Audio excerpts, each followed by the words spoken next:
Dari yang tiba-tiba seneng yang berlebihan gitu ya, seneng yang sampai, produktif berlebihan gitu ya, tapi tiba-tiba same times atau di waktu yang sama, itu tiba-tiba dia sedih, dia nangis, dan hal ini tuh berlangsung lama banget, berminggu-minggu, berbulan-bulan, sedihnya itu berminggu-minggu gitu ya. Nah, kemudian perasaan bersalah yang ekstrim, yang menyalahkan dirinya gitu ya, sampai punya perasaan, "Oh, aku nggak berguna gara-gara aku jadi begini," gitu ya, "buat apa jadinya aku hidup?" Kayak gitu ya, itu bisa jadi indikasi juga, ya.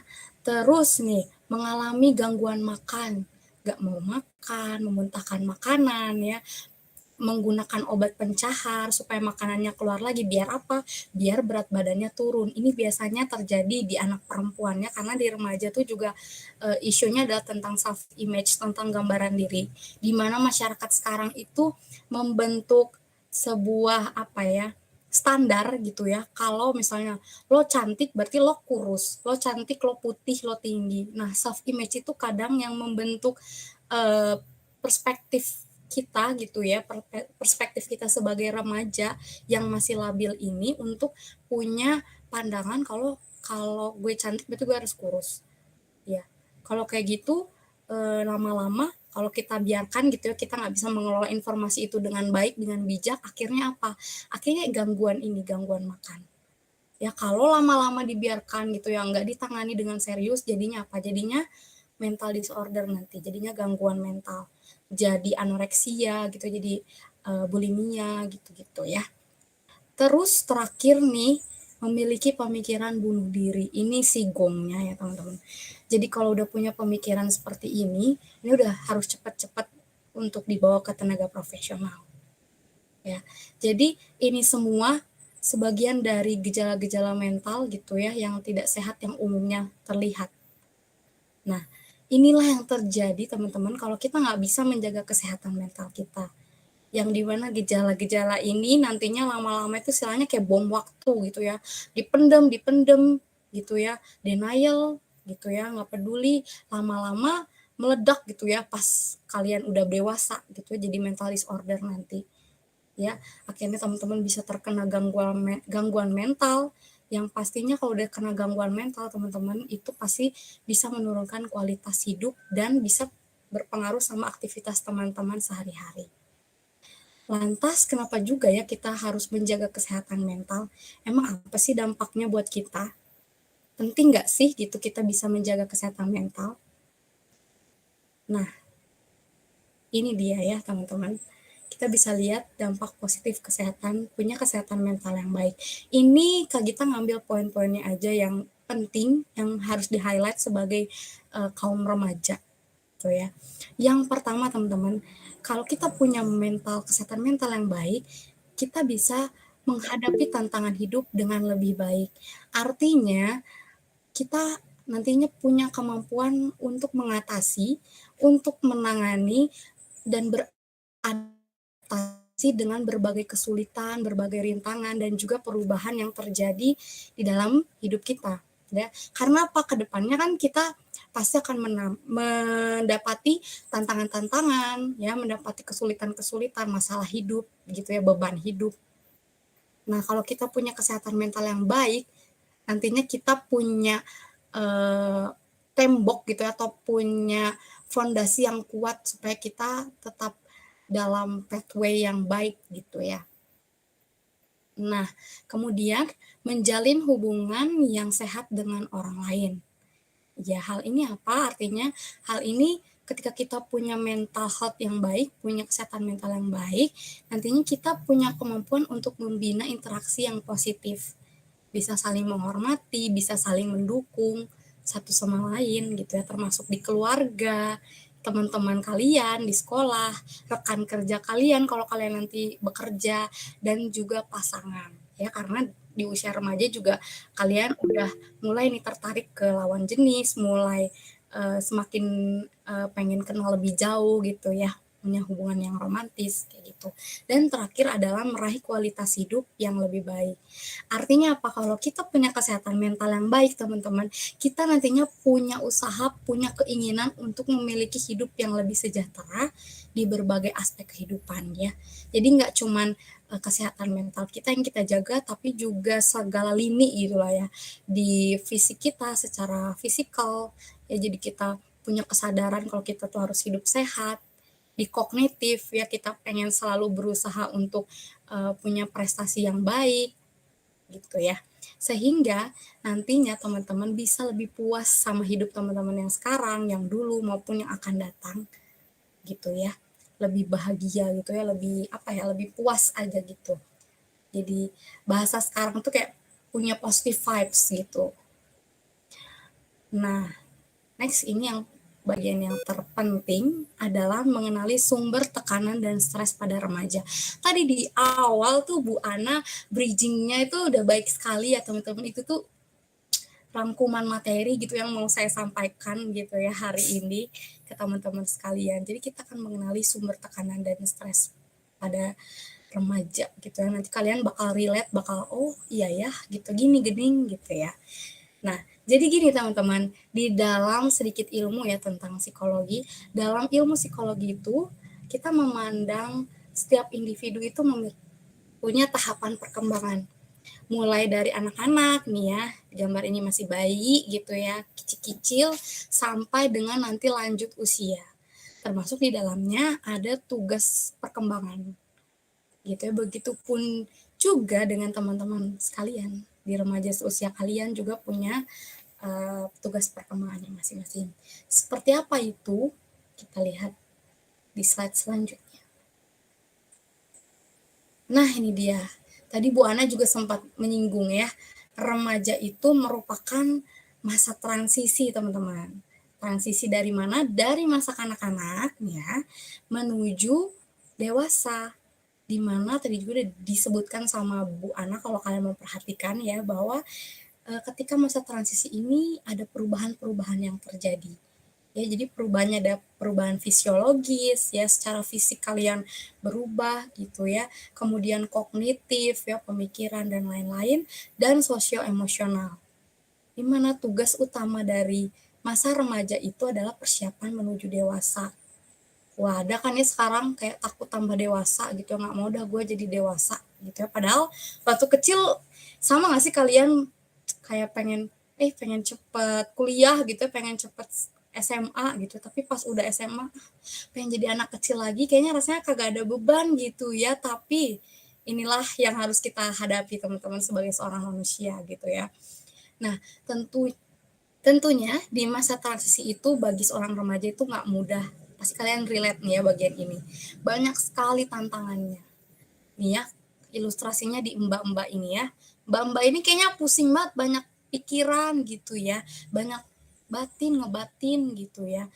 Jadi di sini muncul stresor nih teman-teman di usia remaja itu. Stresor itu apa ya bahasa gampangnya, sesuatu atau peristiwa gitu ya yang bisa memunculkan stres, yang bisa membuat stres, dia namanya stresor. Ya, kayak nih besok ulangan MTK, aduh masih mending ya cuman ulangan MTK, kadang-kadang teh satu hari bisa 2-3 pelajaran udah mah MTK, fisika, kimia, aduh rungkat lah pokoknya pusing gitu ya. Belum lagi nih buat yang kelas 12 khususnya ya. Kalian kelas berapa ya? Ya, pokoknya kalau kalian di SMA gitu ya, misalnya lagi, aduh seminggu lagi ujian gitu ya, ulangan sekolah, belum lagi nanti ya persiapan masuk kuliah, pasti banyak banget tuh persiapan apa ya sekarang namanya, dulu sih namanya SBMPTN ya. SBMPTN itu juga harus dipersiapkan, belum lagi nanti kalau nggak lolos SBM harus UTBK gitu ya, harus banyak lah pokoknya ujian kehidupannya gitu ya. Belum lagi ekspektasi sosial tadi yang dikatakan oleh Bu Ana juga ya, berekspektasi kalau kita tuh orang tuh merasanya atau orang tua kita ya, terutama kamu tuh udah gede gitu ya, kamu tuh udah harusnya bisa mengambil keputusan gitu ya. Padahal tadi ya kalian masa transisi loh, emosinya masih belum stabil, masih bergejolak gitu ya.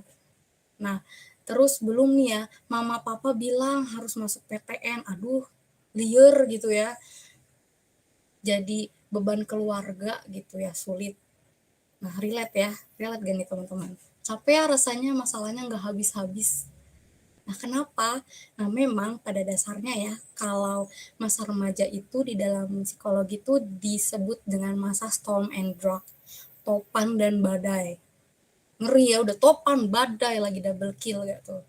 Ya, jadi di mana masa itu tuh masa-masa penuh emosi. Wah, berkecamuk tuh. Ada kalanya emosi teman-teman meledak-ledak, ya, meledak-ledak karena yang muncul karena adanya pertentangan nilai-nilai gitu ya. Makanya sering remaja-remaja itu suka dibilang, ih lu ABG labil gitu ya, ABG labil gitu ya. Sering cekcok sama mama papa gitu ya, kayak mama papa dulu gini, enggak aku tuh sekarang pengennya gini gini gini gitu ya, karena teman-teman juga sejatinya remaja itu sedang mencari jati diri gitu ya. Nah, emosi yang gebu-gebu ini ada kalanya pasti menyulitkan bagi kalian sebagai seorang remaja dan juga orang tua. Gimana saya harus menghadapi tantangan ini ya? Saya harus apa ya? Bingung banget gitu. Kayaknya masalahnya nggak habis-habis deh. Sehingga nih ya teman-teman, masalah ini lama-lama stresor-stresor ini menumpuk, yaitu tadi kalau misalnya kita nggak bisa menangani, nggak tahu cara menanganinya, jadinya ya kesehatan mental kita terganggu dan bisa sampai ke mental illness atau mental disorder. Jadi gangguan mental. Udah udah kena penyakit gitu ya. Sebelumnya kan kalau gejala sebelumnya sebetulnya masih bisa dicegah. Tapi kalau udah mental illness ya nggak bisa dicegah. Ya, itu udah masuk ke tahap kalian harus mendapatkan terapi, ya harus ke psikolog, harus mendapatkan obat-obatan gitu ya. Nah, kita lihat sama-sama mental illness yang biasanya terjadi pada remaja. Nah, ini ya teman-teman. Jadi gangguan kesehatan mental yang sering terjadi pada remaja itu anxiety disorder dan depresi. Ini paling banyak sih teman, sebenarnya masih banyak lagi yang lainnya. Ya, jadi dari survei yang dilakukan oleh Indonesia National Adolescents Mental Health Survey, jadi survei yang dilakukan kepada remaja gitu ya di Indonesia, mendapati atau menyatakan bahwa 1 dari 3 remaja di Indonesia, wah banyak ya, 1 dari 3 remaja di Indonesia memiliki masalah kesehatan mental. Gangguan mental yang paling sering dialami adalah anxiety disorder dan depresi. Kita sekilas gitu ya tentang kedua gangguan mental ini. Kalau anxiety disorder itu gangguan kecemasan yang berlebihan, ya. Yang kalau udah gangguan kecemasan yang berlebihan ini nanti munculnya reaksi fisik gitu ya, misalnya psikosomatis namanya. Misalnya jadi suka muntah-muntah tiba-tiba gitu ya, padahal gak ada apa-apa. Terus sesak napas, biasa disebut panic attack gitu ya. Padahal nggak ada apa-apa gitu ya. Tiba-tiba begitu, nah itu namanya anxiety disorder. Pada dasarnya setiap manusia yang normal pun kita punya anxiety teman-teman, punya kecemasan.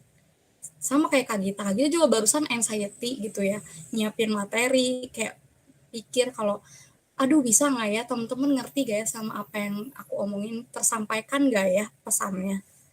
Anxiety itu.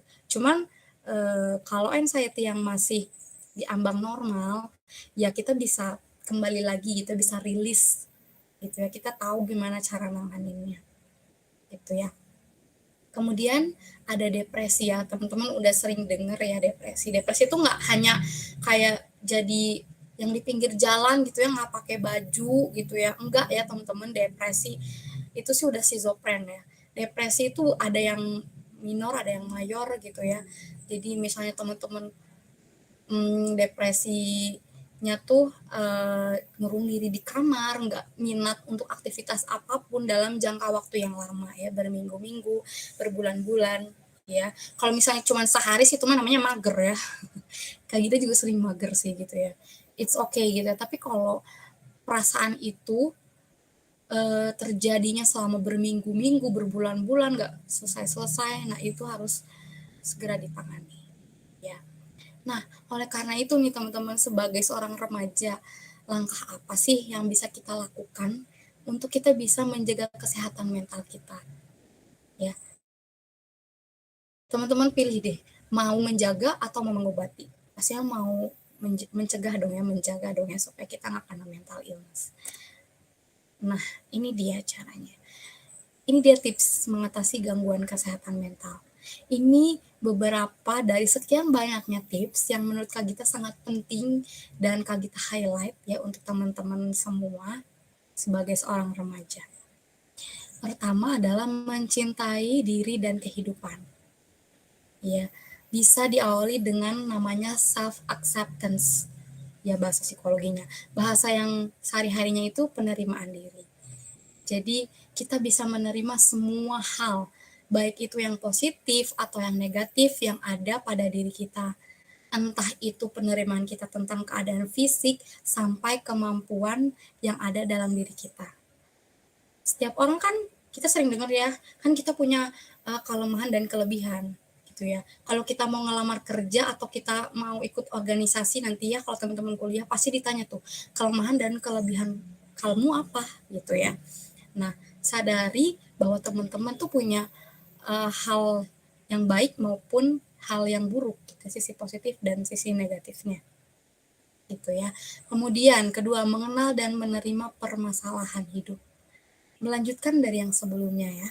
Pada saat kita sudah self acceptance sehingga kita bisa self love atau mencintai kita diri sendiri, saat kita melakukan self acceptance tadi, kita nggak cuma menerima keadaan fisik, tapi kita juga tapi gimana kita juga bisa berdamai, sorry ya belibet. Kita juga berdamai dengan kegagalan yang kita alami gitu ya, akan segala pencapaian kita. Artinya apa? Artinya kita harus punya pemahaman, kita harus punya fondasi bahwa kita nggak cuma memandang hidup ini hanya sebuah hasil yang kalau kalian nggak berhasil berarti kalian gagal, ya. Tapi kita juga harus sadar bahwa hidup kita saat ini adalah sebuah proses yang mana setiap orang itu perkembangannya berbeda-beda ya. Jadi kita harus sadar bahwa hidup kita adalah sebuah proses. Gagal itu wajar, teman-teman. Kak Gita juga dulu banyak banget gagal, apalagi masa SMA gitu ya. Mau ke kuliah, mau cari kuliah, pusingnya ya ampun teman-teman, sakitnya ditolak PTN. Tapi here I stand gitu loh. Dari kegagalan itu tuh kita bisa bounce back gitu ya, kita bisa bangkit lagi. Ya, di tengah kencangnya badai hidup gitu ya bahasa sekarang tuh ya, tapi kita bisa balik lagi gitu, nggak apa-apa kita merasa terpuruk, it's okay kita merasa sedih, nggak apa-apa, tapi jangan berlarut-larut, tapi kita harus mikir ke depan gimana kita bisa berdiri lagi, bisa bangkit lagi dari kegagalan itu. Dan prosesnya itu, perkembangan itu setiap orang berbeda-beda teman-teman. Jadi kita nggak bisa menggeneralisasikan gitu ya. Kita selalu lihat orang lain. Weh si Eta mah udah masuk UI, kurang mah apa tuh belum dapet kuliah gimana gitu ya. Atau lihat, si Eta mah nilainya bagus terus, kenapa aku jelek terus. Menyalahkan, cenderung nyalahin diri sendiri ya. Padahal waktunya aja teman-teman. Waktunya aja yang berbeda-beda, dan ini sekali lagi sebuah proses dimana itu juga melibatkan diri teman-teman sendiri ya, dimana teman-teman mau berusaha untuk melewati itu semua ya. Jangan menyerah lah intinya gitu. Terus 3, mengenal support system di lingkungan ya. Selain kita melihat ke dalam diri sendiri, kita juga harus mengenali support system yang baik bagi kita teman-teman. Apalagi usia remaja ini rentan sekali ya teman-teman, karena itulah masa gejolak emosi, jadi gampang banget dihasut, gampang banget tertarik oleh keadaan gitu ya, oleh orang-orang sekitar ya. Jadi teman-teman cari support system atau bahasa anak mudanya itu circle ya, circle yang nggak toksik gitu ya, circle yang bisa membawa kamu ke arah yang lebih positif, yang bisa membuat kamu lebih baik dari sebelumnya. gitu ya. Itu. Terus ini yang keempat, ini penting, sangat penting, minta tolong jika membutuhkan bantuan medis atau psikologis sebelum gejalanya memburuk. Tadi teman-teman sama-sama udah lihat ya gimana gejalanya.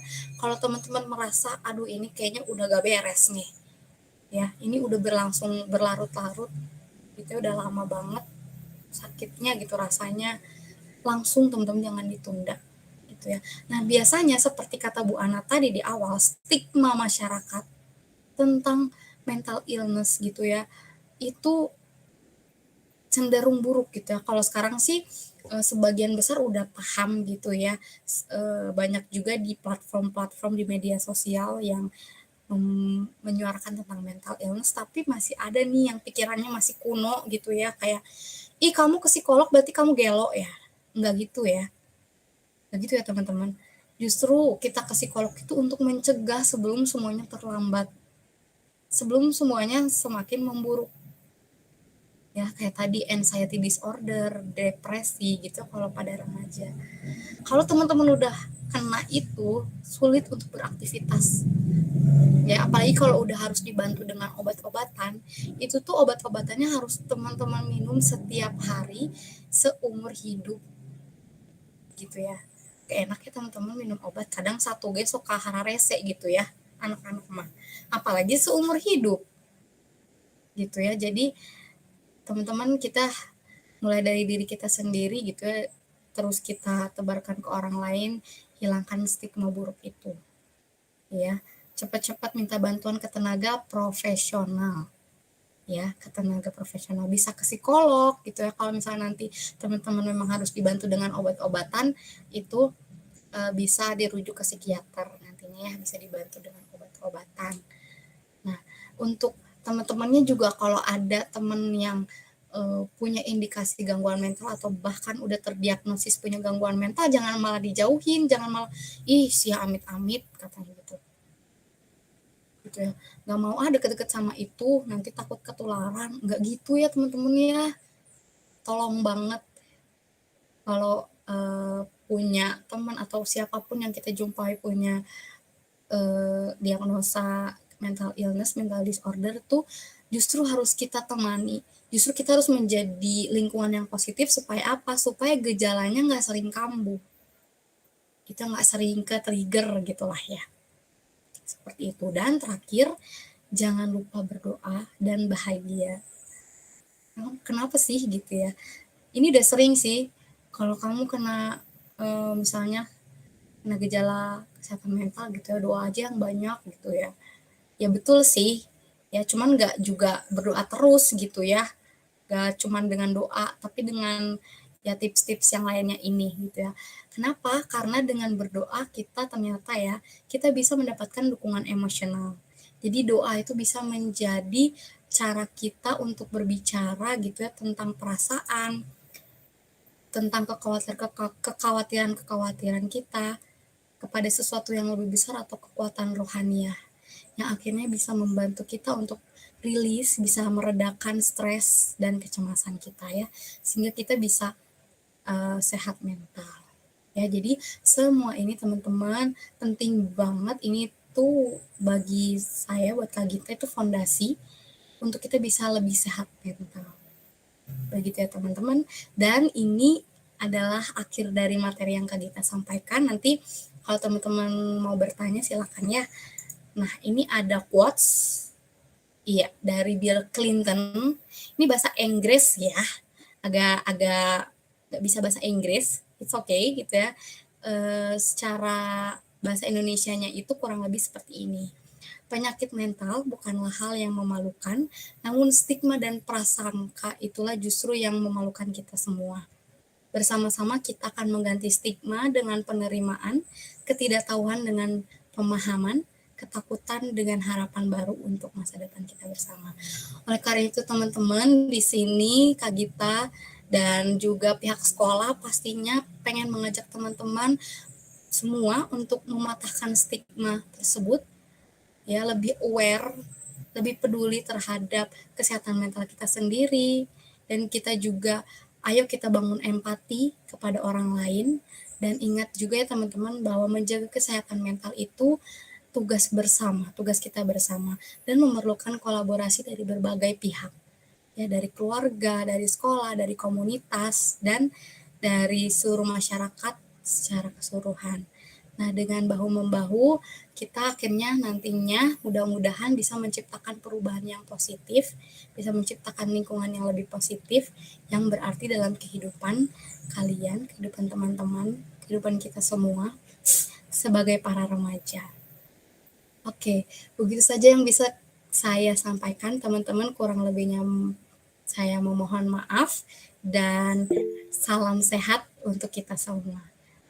Oke, terima kasih. Saya kembalikan ke Esther untuk sesi selanjutnya. Terima kasih Kak Gita untuk penyampaian materinya. Mungkin biar cepat juga waktunya, kita lanjut aja ke sesi tanya jawab ya. Karena mungkin masih ada yang belum paham atau yang tadi mungkin kurang mengerti gitu, bisa ditanyakan aja. Di sini saya mau nampung 5 pertanyaan. Boleh ditanya dulu, nanti setelah ditampung baru dijawab langsung sama Kak Gita ya. Pertanyaannya boleh langsung ke intinya aja biar mempercepat waktu juga. Boleh ada yang mau nanya? Sekarang boleh sebutin nama juga ya. Jadi biar dicatat. Ayo bertanya. Malam Kak Gita dan Esther. Malam, Kak. Halo, selamat malam. Perkenalkan, saya Tata. Di sini saya mau tanya, seperti yang tadi Kak Gita sampaikan, kalau kita kan masing-masing tuh sebenarnya punya kecemasan. Di mana kita bisa tahu kalau tahap kita cemas kita itu tuh kayaknya harus lebih butuh yang profesional untuk menanggapi dibandingkan teman-teman untuk curhat-curhat aja gitu. Begitu pertanyaan dari saya sih. Terima kasih. Oke, thank you Tata. Ini boleh langsung dijawab aja kah? Boleh, gimana enaknya aja deh. Oke, kita langsung jawab aja biar nggak lupa gitu ya. Oke, thank you Tata, good banget ya. Ini emang kita harus ketahui bersama gitu ya. Gimana sih kecemasan atau anxiety, ambang batas mana yang harus kita apa ya warning gitu ya. Oh, ini udah kelewatan, kita harus mencari pertolongan gitu ya. Kira-kira seperti itu ya pertanyaannya Tata, betul? Iya, Kak. Oke, bagaimana caranya? Oke, caranya teman-teman kalau tadi menyimak kan memang ya setiap orang tuh punya kecemasan. Kita punya kecemasan, anxiety, setiap orang punya. Tapi yang menjadi masalah itu kalau anxiety atau kecemasannya udah berlebihan dan menimbulkan gejala secara fisik gitu ya. Misalnya ya, cemasnya tuh udah di tahap yang bikin mual gitu ya, bikin teman-teman sesak napas gitu ya, padahal udah ke rumah sakit tuh nggak ada gejala apa-apa gitu ya. Nah, itu bisa mengindikasikan ke anxiety disorder gitu ya. Jadi kapannya itu ketika teman-teman udah ada anxiety-nya, cemasnya berlebihan gitu ya. Tapi kalau anxiety-nya kayak cuman hari itu gitu ya, kayak cuman sejam 2 jam, it's okay, itu anxiety normal ya. Jadi itu memang setiap orang punya anxiety. Nah, begitu kira-kira jawabannya Tata, apakah menjawab atau masih ada yang pengen ditanyakan lebih lanjut? Oh iya, terima kasih Kak. Kalau untuk tahap pertolongan paling pertamanya itu kita harus gimana ya gitu? Oke, kalau anxiety ya, kalau secara ringan sih berbagai teknik ada. Mungkin teman-teman kalau lihat ada satu apa ya, drakor dulu ya, apa sih namanya yang ada lagi tuh ya, lupa saya. It's okay to not be okay gitulah ya. Itu kan ada teknik tuh, dia ada butterfly gitu ya. Jadi kalau teman-teman merasakan anxiety, kecemasan gitu ya, aduh misalnya mau apa ya, misalnya mau ujian, aduh aku nggak tenang gimana nih, biasa gitu kan ya. Ada yang suka gigit-gigit jari gitu ya sampai berdarah. Nah itu juga salah satu indikasi anxiety ya teman-teman. Kalau udah ada kayak gitu atau rasa seperti itu, teman-teman tenangkan diri dulu ya, bisa ke tempat yang sunyi gitu ya sambil dengerin musik kesayangan gitu ya. Terus kalian terapkan teknik butterfly hug gitu, jadi kayak menepuk-nepuk dada sambil teman-teman ngasih afirmasi positif gitu ya, kayak tenang, lo bisa, lo kuat gitu ya, pelan-pelan gitu ya, makin lama nanti sampai teman-teman merasa tenang. Sambil diatur nafasnya ya, kayak tarik napas keluar gitu ya, sampai teman-teman merasa tenang dan cemasnya berkurang. Kayak gitu sih paling. Kita sayang sih yang nggak bisa ketemu langsung. Kalau ketemu langsung kita bisa praktek gitu ya, tapi nanti mungkin ada kesempatan lain kita bisa coba gitu ya. Itu sih paling Tata. Ya, terima kasih, Kak. Oke, thank you juga. Keren ya pertanyaannya, mantul. Mungkin ada yang mau nanya lagi, boleh ditanyakan aja. Kalau malu ngomong juga boleh di komen ya Kak Gita ya. Boleh dong, boleh banget. Ada tuh tadi, siapa ya tadi? Yang Erika. Erika, oke silakan Erika. Aku mau nanya Kak, kan tadi ada anjuran buat lapor ke tenaga profesional. Untuk sekarang kan buat stigma ke dokter atau ke psikolog itu kan cukup buruk ya. Terus buat pelajar-pelajar kayak kita tuh mungkin biayanya cukup mahal. Kira-kira dari Kak Gita ada gak saran gimana kita bisa curhat-curhat gitu kayak tenaga profesional yang bisa dijangkau sama anak-anak remaja kayak kita? Gitu mungkin. Oke, thank you Erika ya panggilannya. Nah ini juga baik banget ya. Gimana nih Kak, sekarang kan ada stigma buruk, malu ke psikolog, atau sekarang biayanya ke psikolog itu mahal. Gimana, ada saran lain nggak gitu ya kira-kira pertanyaannya. Oke, ada banget sih sebetulnya ya teman-teman caranya. Tapi memang paling baik itu ke psikolog. Nah sekarang juga sebetulnya psikolog itu udah ada di puskesmas, bisa pakai BPJS nih ya teman-teman kalau misalnya merasa gitu ya, tapi jangan sampai lah ya amit-amit. Nah tapi kalau teman-teman pengen kayak curhat-curhat gitu ya, sekarang ada namanya konselor teman-teman ya, ada konselor, banyak konselor. Kalau teman-teman punya masalah dengan pendidikan, misalnya ada konselor pendidikan, atau ada yang namanya peer counseling. Jadi konsultasi teman sebaya gitu ya. Nah itu biasanya ada sih di Instagramnya Welas Asih gitu, nanti teman-teman cari aja di situ, biasanya mereka suka buka tuh open sesi konsultasi gitu ya, open sesi buat ya curhat gitu ya, mengutarakan permasalahan kalian gitu ya, biasanya seperti itu. Nah itu sih biasanya kalau misalnya teman-teman kesulitan untuk menemukan atau punya hambatan kalau mau ke tenaga profesional, ke psikolog, bisa ke konselor, bisa konseling gitu ya, sebutnya bisa konseling gitu. Itu sih Erika. Oke, mau ada pertanyaan lanjutan atau sudah cukup puas sama jawabannya? Cukup puas sama jawabannya. Gimana? Makasih.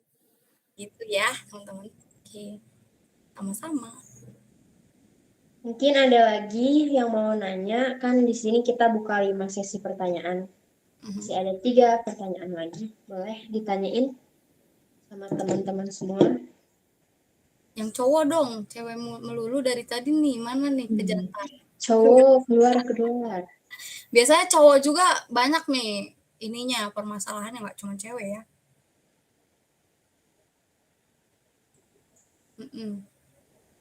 Jadi sebenarnya teman-teman tuh kalau punya permasalahan itu emang lebih bagus tuh konseling gitu ya, kalau untuk remaja gitu ya.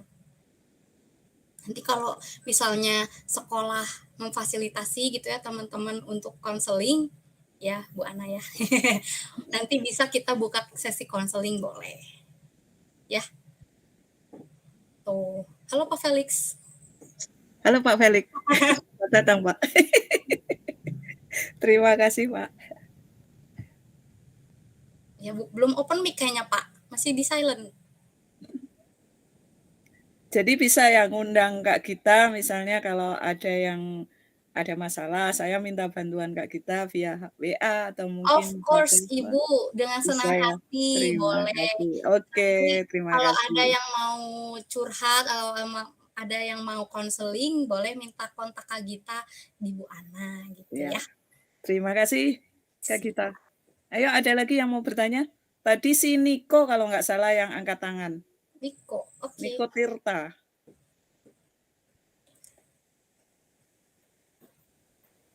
Mana ini? Kepencet, Bu.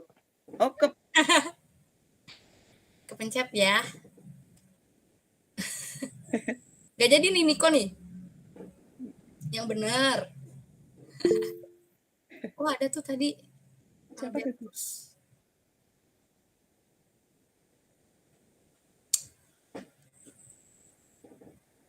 Sudah jelas semua nih. Mungkin Pak Agustio itu. Yuk. Ya. Halo Pak.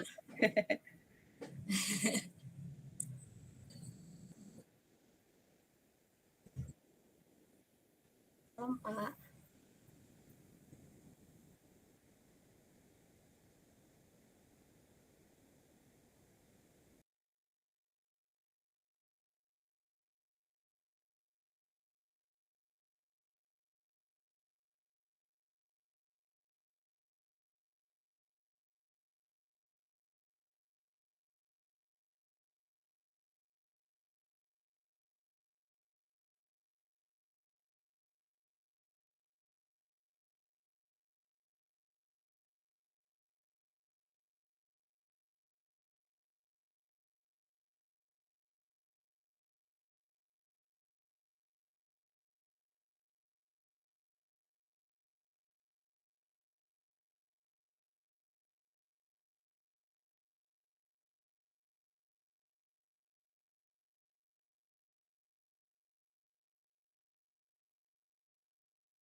Oke, terima kasih Pak. Jadi pertanyaannya gimana nih caranya biar kita atau biar anak-anak ini nggak insecure gitu ya?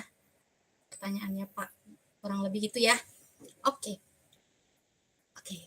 Ini sih ya, tadi kan di awal sempat dijelaskan juga ya kalau memang di masa remaja ini yang menjadi highlight atau yang menjadi permasalahan juga terkait dengan self image. Tentang pembentukan image remaja itu sendiri ya. Jadi tadi ya banyak stigma, banyak jadinya apa ya, tolak ukur kalau remaja itu harus begini sehingga dia insecure. Ya. Terus gimana kalau misalnya di sekolah gitu ya, kalau misalnya di sekolah dia insecure, takut gitu ya, perasaan takut itu muncul. Sebenarnya kita harus tahu dulu sih dari awal. Ini juga sifat atau sikap insecure ini, perasaan insecure ini, insecurity ini juga awalnya bisa terjadi karena parenting orang tua sih sebenarnya. Tapi itu terlalu jauh gitu ya kalau untuk kita pelajari sekarang gitu ya. Jadi sebenarnya orang tua juga memegang peranan bagaimana dia bisa melakukan parenting yang baik supaya anaknya nggak insecure gitu ya. Jadi teman-teman kalau nanti udah jadi orang tua gitu ya, parenting juga penting gitu ya. Terus gimana caranya gitu ya supaya si anak itu jadi nggak insecurean gitu ya. Nah sebetulnya itu kan harus dimulai dari dirinya sendiri gitu. Tapi kita juga sebenarnya bisa membentuk suatu suatu lingkungan yang positif ya. Ajak teman-temannya, misalnya nih ya teman-teman semua kalau lihat, aduh dia teh diem gitu ya, kenapa ya, boleh teman-teman dengan deketin aja gitu ya, deketin, ngobrol, hai gitu ya, kenalan misalnya, atau enggak kalau udah lama, kenapa gitu ya, misalnya ada apa gitu ya, mau saya temenin enggak gitu ya. Nah bisa jadi insecurity-nya itu karena lingkungannya gitu ya, karena merasa dikucilkan itu karena keadaan lingkungannya yang membuat dia punya perasaan kayak gitu ya. Jadi mungkin teman-temannya yang lain bisa menciptakan suasana yang positif, dan orang itu atau anak itu juga harus punya kesadaran atau bisa dilatih juga sih sebenarnya supaya memunculkan rasa keberanian gitu ya. berikan tanggung jawab, misalnya kalau dari Bapak Bu guru gitu ya, berikan tanggung jawab ke dia, berikan show gitu ya, dia untuk show up dirinya gitu ya, pelan-pelan aja. Namanya juga orang takut pasti nggak langsung bisa, wah berani saya akan mengguncangkan Cianjur gitu, enggak juga ya. Pelan-pelan aja gitu ya, kayak di kelas disuruh misalnya kasih tanggung jawab jadi sekretaris ya, mau nggak mau kan nanti dia kebiasaannya terlatih untuk misalnya skill komunikasinya diasah gitu, public speaking-nya diasah, yang nantinya lama-kelamaan terbiasa dan ya udah gitu insecurity-nya atau ya insecurity-nya dia jadi hilang gitu ya, jadi membaik. Gitu sih Pak jawabannya dari saya kira-kira. Apakah masih kurang jelas Pak atau ada yang mau dilanjutkan? Atau masih bingung? Bener Pak?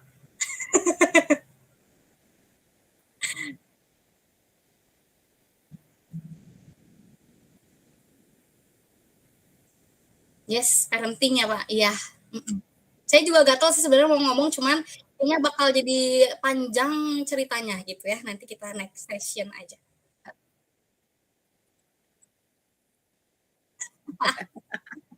Boleh Bu, hubungi saya di 08 ya. Iya. Sama-sama Terima Bapak. kasih, Pak. Ini masih ada pertanyaan gimana? Dari Oh Leo iya. ini kan? Leo. Boleh, Leo, boleh. ya. Ini di kolom chat ya. Halo, Halo coba Kak, saya saya baca. Leo. Saya mau nanya, tapi di sini aja ya. Saya mau nanya kenapa ya kalau misalnya saya maju ke depan atau disuruh sesuatu gitu, kayak disuruh menjelaskan apapun, itu tetapi dengan saling berhadapan di depan saya selalu gugup dan suka nggak tenang. Kenapa itu? Kenapa gampang gugup? Oke. Terima kasih Kak. Ya. Siap. Oke, thank you. Hai Leo. Leo mana nih? Open cam dong. Ya, jadi ini ya. Jadi Leo itu kalau maju ternyata suka jadi gugup gitu ya, suka jadi itu sebenarnya semua orang pasti ngerasain sih. Kak Gita juga dulu nggak berani nih ngomong kayak gini nih, gitu, takut nih ya. Tapi kok sekarang bisa gitu ya, cerocos-cerocos di sini di depan kalian sekarang. Nah, kalau menurut pengalaman Kak Gita ya, karena Kak Gita juga mengalami seperti yang Leo alami ya, itu tuh bagian dari anxiety sebenarnya, cemas gitu ya.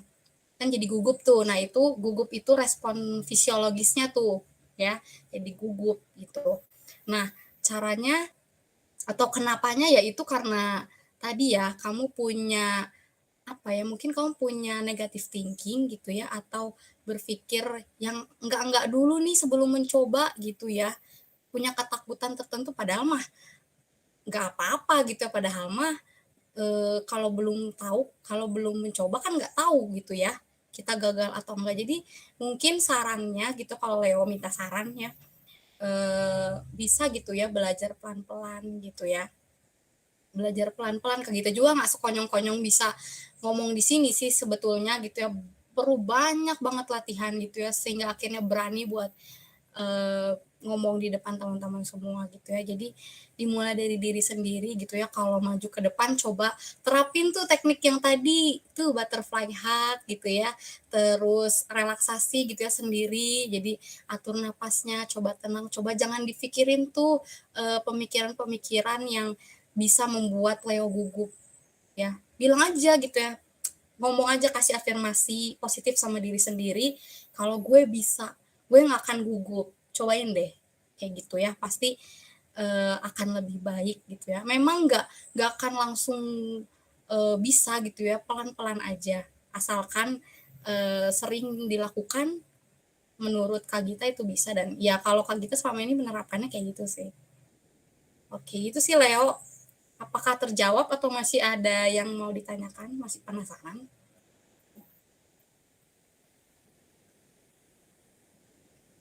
Oke. Cukup. Oke, thank you Leo. Terima kasih ya, ini ya kayak sedikit case study-nya gitu ya. Studi kasusnya gitu ya.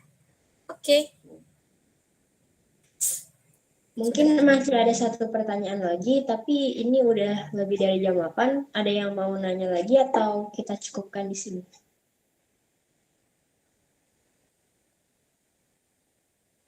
Direspon ya, teman-teman. Ada tuh, dari Kak Rehan. Ray Sagala. Oke, apa nih? Halo Kak, saya Rehan. Kenapa ya saya suka mengkhawatirkan seseorang, suka berlebihan dan suka panik? Oh, kalau kamu suka mengkhawatirkan seseorang itu berlebihan gitu ya, terus suka panik. Kalau kenapanya, ya sebetulnya kalau intensitasnya yang wajar ya it's okay ya sebagai manusia, apalagi kalau misalnya seseorang itu adalah orang yang dekat dengan kita ya kita pasti merasa khawatir lah gitu ya, iya nggak sih? Iya nggak sih? Atau kaget aja nih yang merasa begini? Ya pasti gitu kan, kita khawatir, kita rehan galau. Aduh, sad banget ya, sad boy. Nah, suka berlebihan dan suka panik itu sebenarnya wajar ya teman-teman kalau selama itu tidak melebihi ambang batas, enggak jadi menghambat aktivitas teman-teman sehari-hari gitu ya, enggak jadi panic attack gitu ya, it's okay gitu ya, itu wajar sebagai manusia, sebagai makhluk sosial gitu ya, kita kan punya naluri alamiah gitu ya untuk bersosialisasi sama orang lain, yaitu nggak apa-apa gitu sih. Ray Sagala, apakah terjawab atau masih mau bertanya atau galau? Jangan-jangan beneran nih Ray Sagala nih, enggak ya, jangan. No galau-galau klub dong 2023 nih guys. Oke, cukup ya kayaknya soalnya tidak ada respon. Cukup Kak, oke, thank you, semoga kamu nggak panikan ya. Sip. Mungkin udah 5 pertanyaan, waktunya juga udah melebihi ya. Makasih banyak Kak Gita buat jawabannya, buat penyampaian materinya juga tadi. Sekarang mungkin kita lanjut aja, katanya Bu Ana mau ngasih sesuatu. Silakan Bu Ana. Terima kasih atas waktunya, Kak Esther. Sebelum menutup, izinkan saya mewakili pihak sekolah ingin memberikan apresiasi dan kenang-kenangan berupa sertifikat kepada pembicara kita yang cukup bagus hari ini ya. Terima kasih ya Kak Gita. Ya, berupa sertifikat tadi ya. Saya minta tolong diterima. Mana ini sertifikatnya? Oh, yang share si Brili. Silakan Bril. Oke, aku izin masuk ya. Iya. Silakan di-share.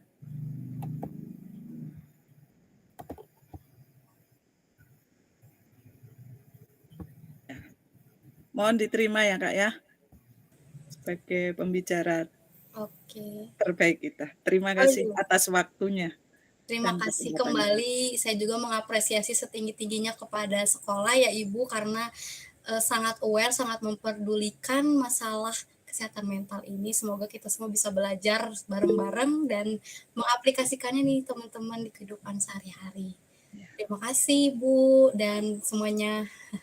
Ya. Yang kedua, saya juga akan memberikan kenang-kenangan berupa sertifikat juga kepada moderator kita yang cantik dan baik. Terima kasih banyak Ibu Esther sebagai moderator hari ini. Ya, terima kasih ya Esther. Silakan Kak Bril. Terima kasih juga Ibu. Terima kasih.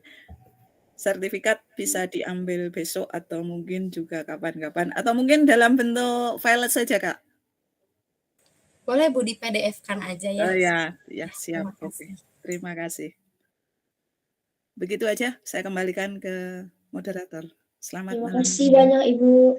Mungkin untuk penyampaiannya semuanya sudah diberikan oleh Kak Gita. Terima kasih banyak Kak Gita. Penyampaiannya sangat indah, sangat baik ya. Mungkin karena waktunya juga udah melebihi, jadi terima kasih untuk semuanya yang hadir melalui Google Meet ini. Semoga di lain waktu kita bisa mengadakan lagi seperti ini ya, untuk yang parenting kayak tadi atau apa. Terima kasih yang sebesar-besarnya buat Kak Gita. Terima kasih banyak juga buat Ibu sebagai penyelenggara dalam kegiatan webinar ini. Dan terima kasih untuk semua yang menyempatkan waktu untuk bisa berkumpul di sini walaupun secara online. Mungkin di lain waktu kita bisa langsung di sekolah kali ya. Nah, saya mohon maaf jika ada banyak kata yang kurang berkenan. Mungkin kita cukupkan di sini aja ya. Iya. Saya Florencia Esther Setiawan sebagai moderator pamit undur diri. Terima kasih semuanya. Terima kasih. Dadah, sampai berjumpa Selamat di malam. Nanti minta tolong lagi ya Kak Gita. Siap, boleh Ibu Iya. hubungi saya aja Iya, terima kapanpun kasih Kak siap. Gita. Siap. Iya. Terima kasih semuanya. Izin Selamat live ya. malam. Selamat malam Bapak Selamat Ibu. malam.